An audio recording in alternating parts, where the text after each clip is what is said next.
amigos, estamos iniciando o Espiritismo Responde, com muita alegria, pois são momentos em que unimos os nossos sentimentos com o objetivo de buscar esclarecimentos à luz da doutrina espírita.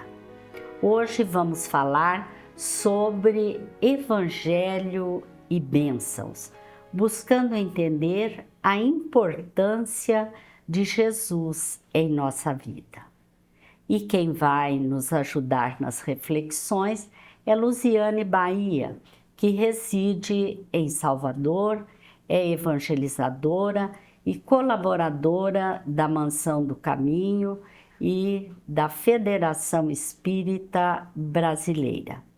Olá, Luziane, alegria imensa estar com você. Olá, querida, agradecemos muito por essa oportunidade de estarmos entre irmãos. Para nós é uma alegria muito especial.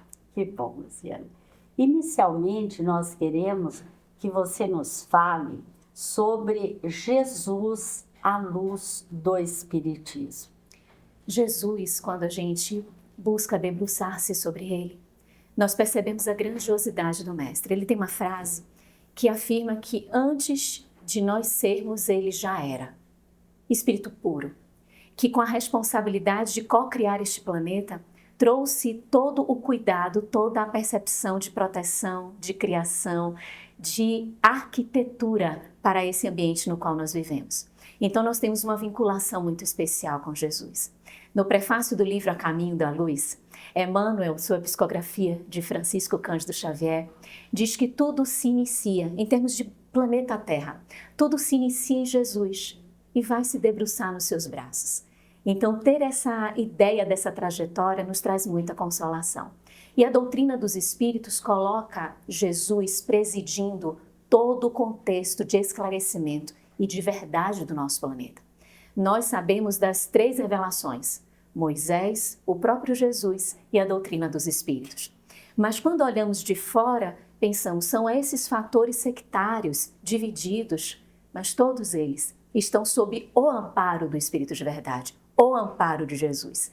Então ele, compreendendo o estágio evolutivo nosso e que as coisas não dão saltos e tem o processo de apreensão dessa verdade, ele nos traz Moisés com a justiça, nos traz ele mesmo como um exemplo de humildade e de amor, porque ao invés de estar nos seus orbes de morada, dizendo amem, perdoem, compreendam, ele veio exemplificar, tomar das nossas mãos, para nos trazer essa segurança essencial. Então ele mesmo vem inaugurando a era do amor, para ele também trazer posteriormente o Espiritismo, que vai ficar conosco, como ele mesmo prometeu, e João anotou, ficar conosco para todo o sempre. E esse Espiritismo vem trazer a verdade, vem corroborar a caridade, e sem ela não há salvação.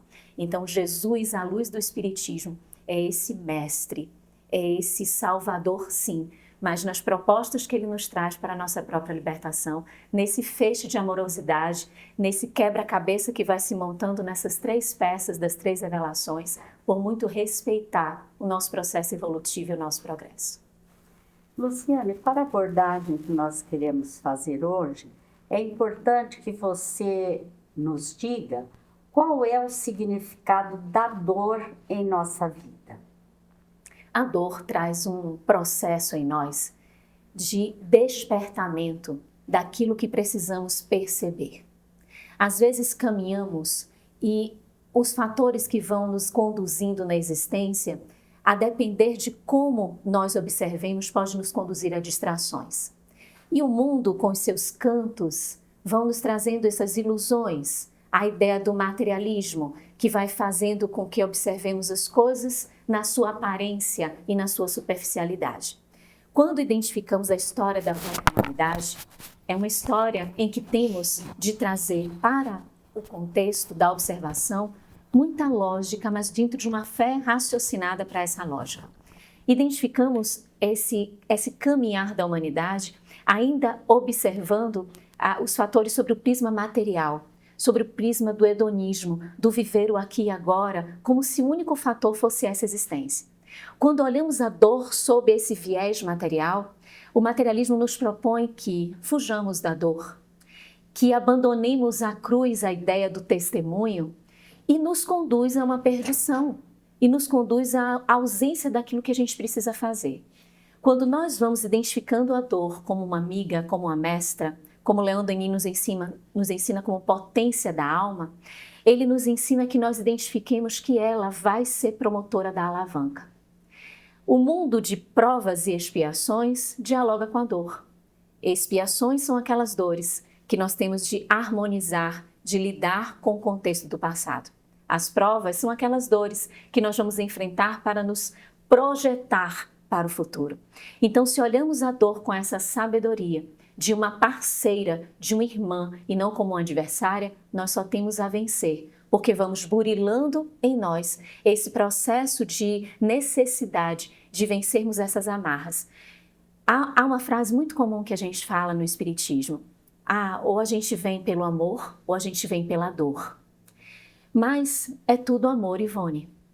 Porque quando nós não entendemos a dor, quando nós não entendemos o amor, a dor vem para que a gente entenda o amor. O que a humanidade fez com Jesus? Jesus é toda amorosidade. O que a humanidade fez? Não compreendeu esse amor e devolveu a Deus Jesus ali naquele processo da crucificação, no ápice de uma situação a mais vergonhosa da humanidade, o julgamento mais injusto da humanidade. A humanidade não quis compreender o amor. A dor veio como uma tradutora exemplar e veio trazendo a tradução de tudo aquilo que a gente precisa para que a gente possa encontrar esse caminho do amor. Então ela é uma tradutora, uma intérprete fiel do amor. E a missão dela é nos conduzir no caminho de volta para encontrarmos essa essência que é o amor. E por que é tão importante nos momentos de dor, de dificuldade, nós buscarmos a ajuda de Jesus? Quando nós buscamos essa ajuda, desaguamos e repousamos na segurança. Nós somos muito aqueles que queremos a paz.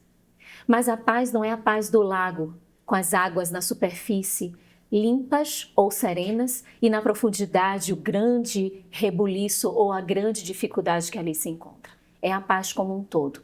É a paz dentro do contexto difícil, dentro das adversidades, dentro da dor, porque essa paz é a consciência do dever cumprido, é a consciência de que está se fazendo o máximo que se pode. Nesse processo de dor, buscar Jesus é racionalizar esse processo da dor, entender, porque Jesus vai nos dizer que essa dor tem uma causa. Ele diz isso tanto no seu Evangelho quanto no Evangelho segundo o Espiritismo, que nós encontramos essas causas para as nossas dores, mas ele traz a consolação. No mundo tereis aflições, mas não turbeis o vosso coração. Eu venci o mundo. Tende ânimo, eu venci o mundo. Então ele nos traz essas palavras que não são somente palavras, porque ele vivenciou o Evangelho de Jesus, não são palavras, são atitudes, são gestos, são comportamentos. Então, nele, nós temos a segurança de alguém que não ficou falando apenas, mas alguém que viveu e trouxe para a sua marca da existência o exemplo do que nós temos de fazer. E desaguarmos-nos nele, repousarmos nele, faz com que a nossa fé e a nossa esperança sejam mantidas. Kardec, no capítulo 6 do Evangelho segundo o Espiritismo, que é intitulado Cristo Consolador, diz que todo o sofrimento ele vai desaguar na compreensão da justiça divina e na fé do futuro. É isso que Jesus traz para a gente. Conhecermos Jesus faz com que a gente tenha essa fé neste Deus que ele traz não como punitivo na ancestralidade, na tradição. Ele traz como um Deus Pai. É um Deus que a gente vai pedir o que quer que seja, mas ele, sem saber até o que pedir, mas ele vai nos trazer aquilo que nós necessitamos. Então, Jesus nos coloca nesse caminho seguro de fé e de esperança, para que os dias melhores eles advenham como realidade para o nosso mundo íntimo. E o conhecimento da doutrina espírita nos auxilia nesse processo? Sim. O Evangelho é roteiro para a nossa vida. E a doutrina dos Espíritos lança uma luz sobre esse roteiro. Porque no contexto em que Jesus traz o Evangelho, a humanidade ainda tinha suas condições primitivas e ainda suas dificuldades cognitivas e de compreensão mais aprofundada. Percebamos que mesmo assim, Jesus traz um Evangelho que é atemporal, porque ele se utiliza de elementos que são da natureza. o grão de mostarda, os peixes, a rede, o tesouro, a pérola, são fatores que nós encontramos para todo sempre na manutenção da evolução da humanidade. Jesus coloca todas essas alegorias nessas parábolas para que a sua mensagem fique presente. Mas ele adverte e ele diz que vai necessitar vir um outro Consolador. E é o que João anota. Vai vir um outro Consolador que vai dizer as coisas que ele não disse, não porque ele não soubesse, mas por conta do contexto daquele momento, porque, como dissemos, ele preside todo o processo nosso de crescimento. Mas também que esse Consolador viria esclarecer, viria lançar luz sobre aquilo que ele apresentou. Então, a doutrina dos Espíritos nos traz nessa aliança entre ciência e religião, que é o que a gente identifica também em O Evangelho segundo o Espiritismo. Kardec tem um cuidado muito grande para colocar isso, para a gente não nem destoar para a ciência com a racionalidade exacerbada, nem destoar para a religião com uma fé cega, mas para aliar as duas, porque as duas, segundo o próprio Kardec descreve, são revelações divinas. E o Espiritismo busca disso para trazer a sua principal função, porque Jesus disse que ele era o outro Consolador. E essa doutrina vem nos consolar, Ivone, quando nós temos a certeza da imortalidade da alma, quando nós temos a certeza da reencarnação. Todas essas certezas desses princípios que não são do Espiritismo, são princípios da humanidade. O Espiritismo cataloga tudo isso e coloca numa postura elevada de dignidade, de observação, de cuidado. Quando nós identificamos tudo isso, não tem como não se consolar, não tem como não se apaziguar diante dessas confusões que identificamos.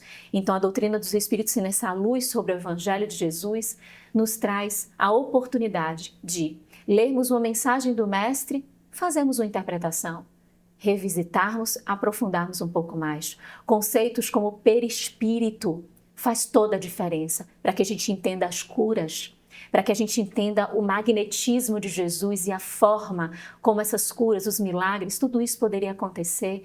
A emancipação da alma, a dupla vista, são conceitos que o Espiritismo nos traz e que vai nos tornando Jesus cada vez mais grandioso, porque todas essas elucidações tornam o Mestre ainda sob nosso olhar muito maior do que o que ele se apresentou à humanidade.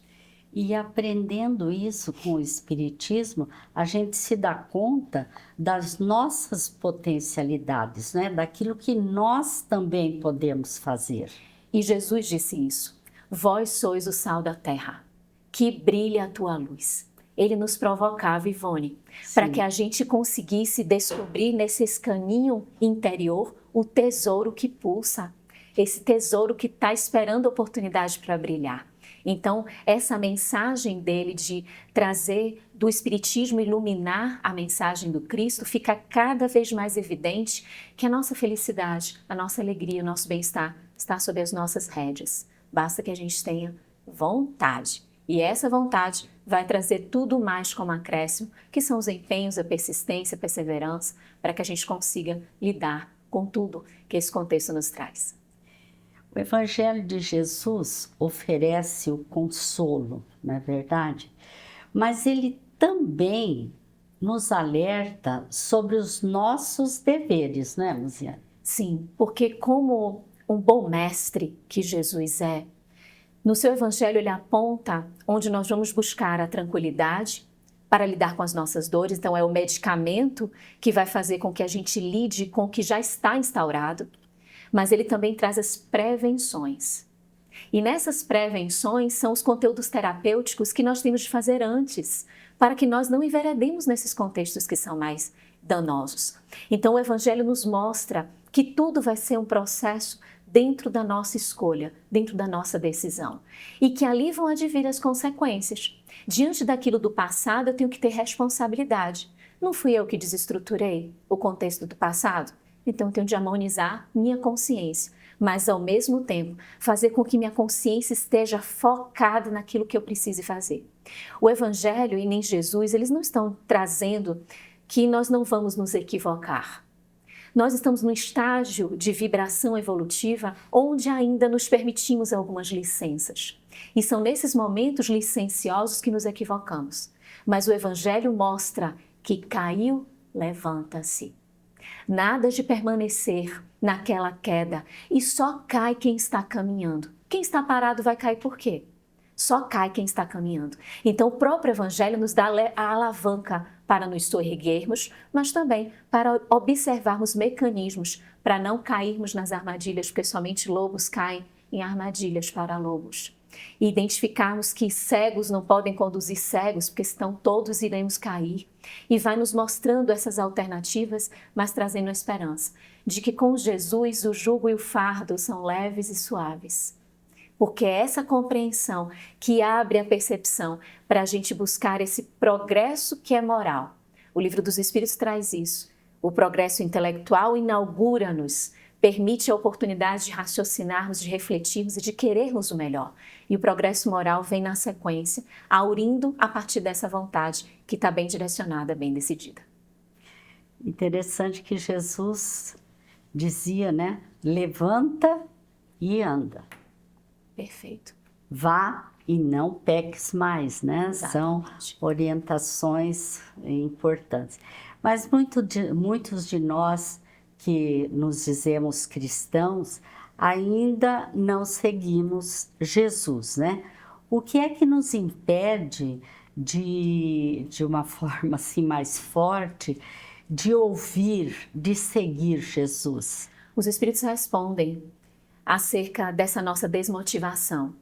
Porque há uma questão do Livro dos Espíritos, onde Kardec pergunta quando é que o bem vai preponderar? Por que o mal prepondera?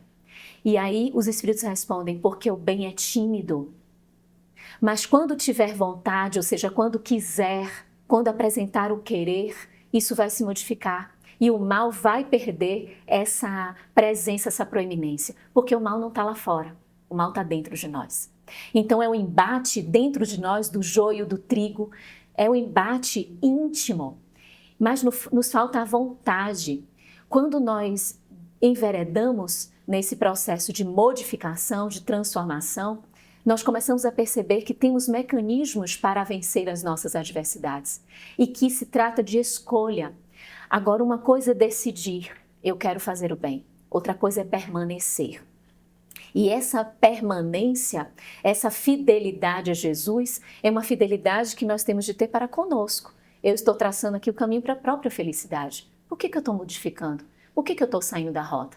E aí a gente vê a neurociência, no contexto atual, dizendo os hábitos cerebrais, eles podem ser modificados pela plasticidade da organização desse estado físico, desse órgão, e nós podemos modificar o processo em nós mesmos. Basta que queiramos. Então, esse processo que a neurociência traz, Jesus já trazia. Vai e não tornes a pecar. Levanta-te e anda, como você mesmo trouxe, Ivone. Mostrando para a gente que a gente pode reformular a trajetória e a rota e romper com esses hábitos viciosos. Ainda permanecemos nas dificuldades, porque ainda nós nos habituamos. Empreender à vontade vai nos trazer segurança, vai nos trazer o projeto, vai nos trazer o sentido e vamos encontrando, além da vontade, que é a mola inicial, que Leon Denis afirma em O Problema do Ser, do Destino e da Dor, é o pontapé inicial, mas tudo mais vai sendo atraído. As potências outras vão sendo atraídas a partir da vontade. Precisamos querer. Infelizmente, o relógio não para nesses momentos tão bom, né? A gente ficaria falando sobre o Evangelho por muito mais tempo, né? Então, nos minutos que nós temos ainda, Luziane, eu gostaria que você nos falasse sobre o convite que Jesus nos faz através do seu Evangelho. É um convite delicado, é um convite da amorosidade. Ele diz para que todos nós caminhemos até Ele. Venham a mim todos e venham a mim as criancinhas. Essas criancinhas não são as criancinhas no contexto da humanidade, no estágio da nossa infância da humanidade. É a infância nossa, espiritual. Nós, crianças, como a espontaneidade do que somos, Ele nos quer como somos, sem receios, carregando a cruz. Quer vir após mim? Renuncia a si mesmo, toma a cruz e segue-me. Ele nos quer. Diante do jovem rico que disse, eu posso vender tudo, eu me desprendo de tudo. E ele disse, dê-me você, eu quero você. Então ele quer-nos. E sabermos disso é buscarmos essa entrega. É bem verdade que à medida que esse convite vai sendo aceito, como nós temos muitas amarras, as dificuldades vão ficando mais grandiosas. E a gente pensa, meu Deus, eu agora me investi nessa questão de Jesus, nessa questão do Espiritismo, e as coisas parecem que pioram. Não, elas não pioram. Elas se tornaram claras. Antes nós estávamos com as lentes embaçadas e não víamos o que precisávamos enxergar. O Evangelho nos faz enxergar a verdade. Não só quem nós somos, mas quem nós precisamos ser, aquilo que nos falta e aquilo que a gente precisa se desvencilhar num processo de educação. Então, debruçar-se sobre esse Evangelho é aceitar. Aceitar que somos filhos de Deus, merecedores da felicidade e que esse Evangelho só vem nos trazer o abraço, o amplexo e o ósculo também do amor. E aceitarmos isso, Ivone, faz toda a diferença. É sentirmos-nos na tristeza, no desânimo, na apatia, o acolhimento de Jesus que nunca nos falta. E isso faz com que mesmo tenhamos esses laivos, assim, esses momentos que devem ser poucos, se eles surgirem, porque são naturais no contexto da Terra e no contexto em que estamos vivendo, sabermos que Jesus é essa fonte inesgotável de amor. Que, como ele disse na mulher da Samaria ali no poço, é uma água que a gente vai beber e jamais a gente vai ter sede. A água que vem do seu Evangelho. É vida, vida em abundância. Muito obrigada, Luziane. A nossa imensa gratidão por essas reflexões que você nos proporcionou. Gratidão, querida Ivone, a todos os amigos e irmãos que nos assistem. É uma oportunidade grandiosa estarmos aqui convivendo a fraternidade, essa mensagem que Jesus nos deixa através do seu Evangelho. Muita gratidão. Que nos fortalece, Isso. né? Obrigada.